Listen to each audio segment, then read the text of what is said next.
Number উঠেছে। কি problem কি আপনার?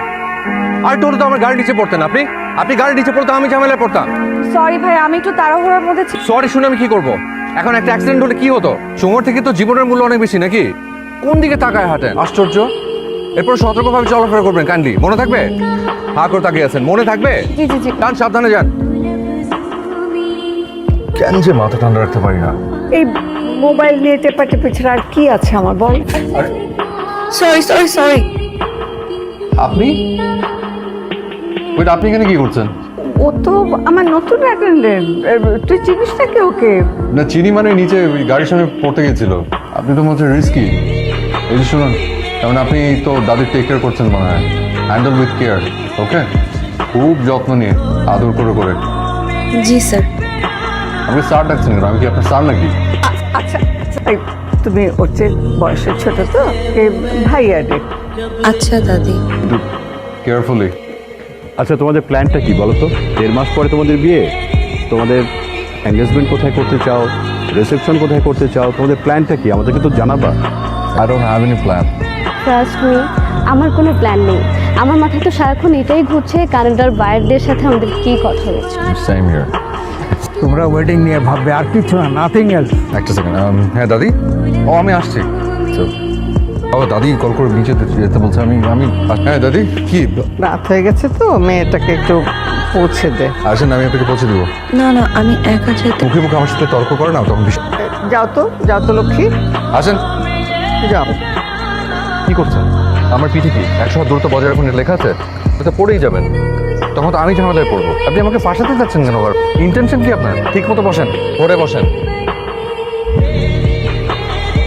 থ্যাঙ্কস। এই বাসায় থাকেন? জি, আমি বাসায় থাকি। আমার এখানে একটা খুব ক্লোজ ফ্রেন্ড থাকতো, রাব্বি। রাপি ভাইকে চিনেন? ওকে চিনি, মানে ওর নোটস পড়ে পড়ে তো পাস করলাম। আপনি কিভাবে চেনেন? আমার বড় ভাইয়া। ও মাই গড, আপনি রাব্বির ছোট বোন? জি। আরে ও কি তোমার খুবই ক্লোজ ফ্রেন্ড? ওর সাথে অনেকদিন ধরে কোনো যোগাযোগ নেই। কেমন আছে, কোথায় আছে, কি করছে এখন? আপনি জানেন না কি জানবো? রাপি ভাইয়া নেই, হোয়াট? একটা রোড অ্যাক্সিডেন্টে। I am so sorry. আপনি এখন এখানে কার সাথে থাকেন? আমি বাসাতে সাবলেট থাকি। আমার মনে হয় যে সবাই আমার আশেপাশে আছে। আই এম সো সরি, আসলে কিছু জানতাম না। মানে পড়ালেখা শেষ করার পরে আসলে ব্যস্ত হয়ে গেছিলাম, কোনো যোগাযোগ ছিল না। অনেক রাত হয়ে গেছে, আমি যাই।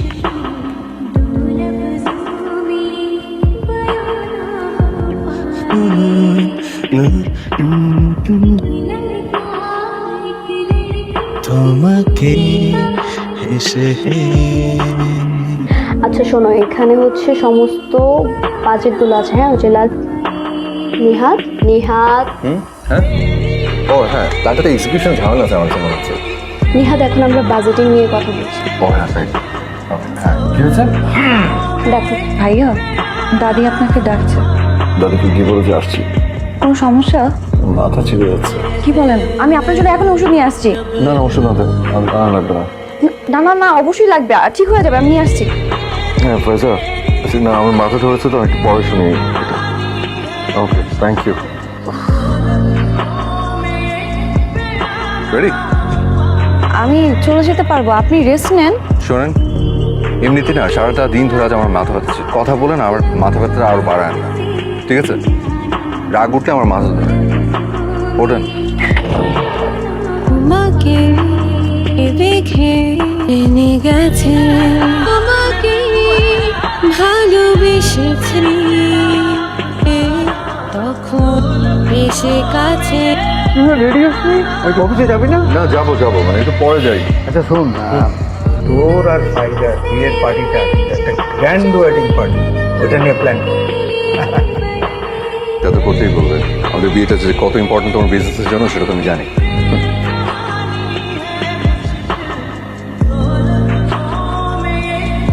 You are right. Sorry sir, ভাইয়া। শুধু সরি স্যার ভাই বলে হবে? চুপ করতো, তো লক্ষ্মী মেয়ে, এত কেয়ারিং।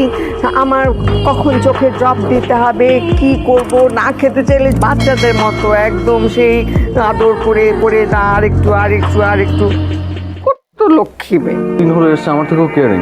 এই যে হ্যালো, শুধু পটান্স হলে হবে না, কিন্তু মন দিয়ে কাজটা করতে হবে, ঠিক আছে? আর লেট করলে হবে না। জি স্যার, ভাইয়া আর কোনোদিনও লেট হবে না, 2 মিনিটও লেট করবো না। ঠিক আছে। ওকে, কি ওষুধ টষুধ কি দিচ্ছেন দেখি?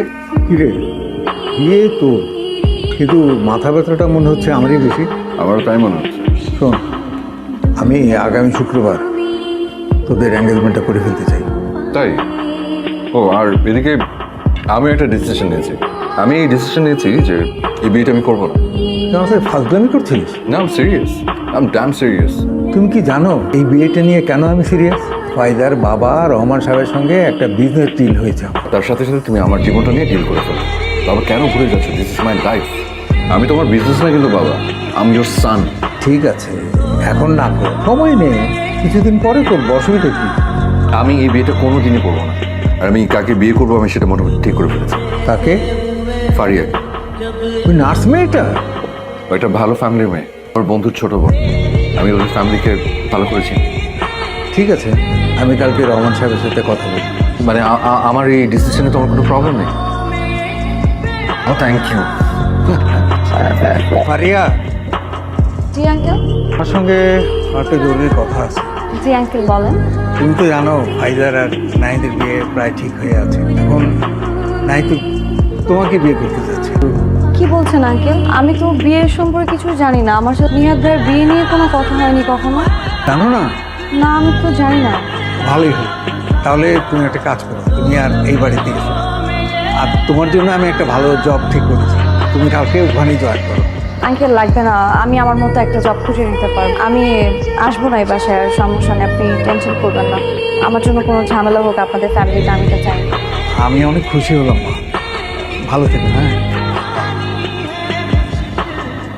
মারিয়াটা এখনো আসলো না, চিন্তা হচ্ছে। ফারিয়া আসেনি কেন?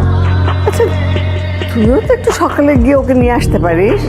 হ্যাঁ, আমি তোর অ্যাসিস্ট্যান্ট, গিয়ে আসবো, নিয়ে আসবো। আজ আসুক না, আচ্ছা আচ্ছা ছেড়ে দিব। ছেড়ে দেবে মনে করছে আমি কিছু বুঝি না? না, ওয়েট ওয়েট, কি মিন করতে চাচ্ছেন আপনি? Love in the air. আচ্ছা, তার মানে মানে আমি বলার আগে বাবা তোমাকে সবকিছু বলে দিয়েছে। কিছু বলেনি তো? ওদের মা ও হচ্ছে রিজিয়া, এখন থেকে ওই তোমার দেখভাল করবে। মানে মানে? এজেন্সি থেকে ফোন করে বললো ফারিয়া নাকি আর কাজ করবে না, ওর বদলে ওকে পাঠিয়ে দিল।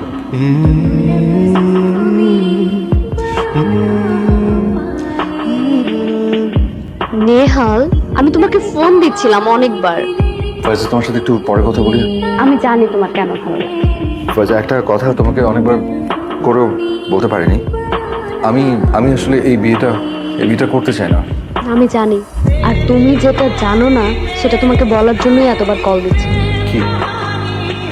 তোমার বাবা ফারিয়াকে নিষেধ করেছে তোমার সাথে যোগাযোগ করতে, আর তোমার বাসায়ও যেন ও না যায়।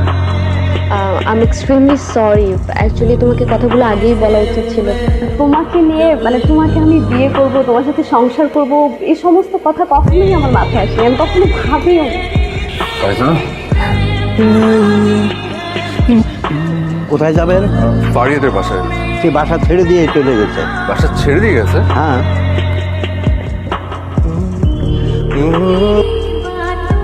তাকে যাচ্ছিস কেন? তুমি ফারিয়াকে কি বলেছো আমি সবকিছু জানি বাবা। শুধু আমি তোমাকে এতটুকু জানিয়ে রাখি, আমি ততদিন পর্যন্ত বিয়ে করব না যতদিন পর্যন্ত আমি ফারিয়াকে খুঁজে না পাবো। আমি সরি বাবা, তোমার অনেক লস হয়ে গেল।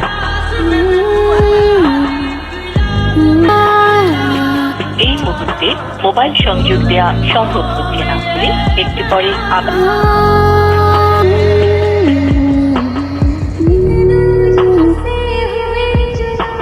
ফারিয়া, আঙ্কেল আসসালামু আলাইকুম। ওয়ালাইকুম সালাম। তোমাকে আমরা কোথায় না খুঁজেছি, আর তুমি তোমার ফোনটা বন্ধ রাখলে কেন? আর তোমার দাদি তো প্রায় প্রতিদিন তোমার কথা বলে, আর নিহাত তো পাগলই হয়ে গেছে বলা যায়। আঙ্কেল, দাদি কেমন আছে? ভালো নেই, তুমি চলে যাওয়াতে আমরা কেউ ভালো নেই। আমার ছেলে তো আমি হারিয়েই ফেলেছি। মা, আমাকে তুমি ক্ষমা করে দাও, আমি একটা বড় অন্যায় করে ফেলেছি। জি আঙ্কেল, প্লিজ আমাকে এইসব বলে ছোট করবেন না, বুঝতে পেরেছি। মুখের শ্রী, চোখের শ্রী, বৃথা অহংকার, সে অধম রূপবান, গুণ নাই যার, দুজন রূপবান, এক গুণবান। দেখে দেখে